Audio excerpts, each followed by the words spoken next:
Well, here in Damascus, I'm a tracing delegate for the ICRC, which means my main task is to try and restore the family links between family members that have lost contact due to the current events in Syria mainly. And do this through phone calls, for instance, exchange of records, messages, or family visits, or eventually family reunification whenever possible.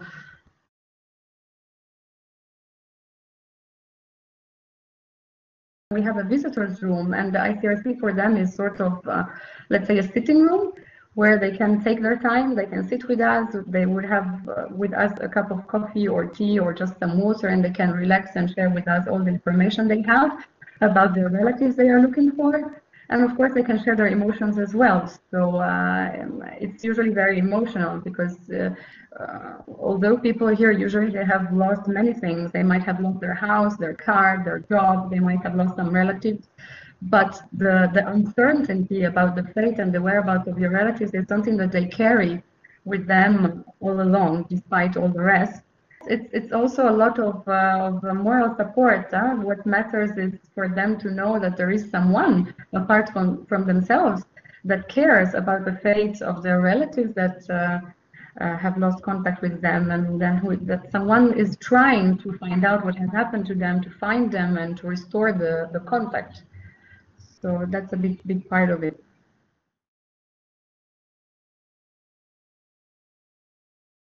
There are sometimes negative moments, either when we receive bad news that we have to deliver to the families, or when we realize that the humanitarian needs are huge, and of course we have limits as human beings and as an organization. So of course responding to these huge needs is always very challenging, and sometimes you might feel indeed helpless. You know, it's almost overwhelming sometimes. But the good thing is, to me, of course, to recall these positive stories, because this helps me to realize that even if it's not possible for us to reach everyone and to help everyone and to have a positive impact on everyone, for someone, for those people that we manage to support and to help, we do make a difference. Like our action has a meaning, even a simple action as a phone call or a letter.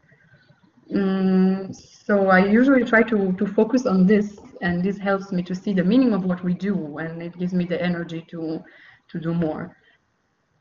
There is one thing that I would never forget, and that I've learned here in Syria through our beneficiaries, which is an Arab saying that goes like, the shipwrecked holds on to a straw, which somehow indicates how big of a hope you can give to families by simply trying to establish the fate and whereabouts of their relatives with whom they have lost contact. I think that's really sweet.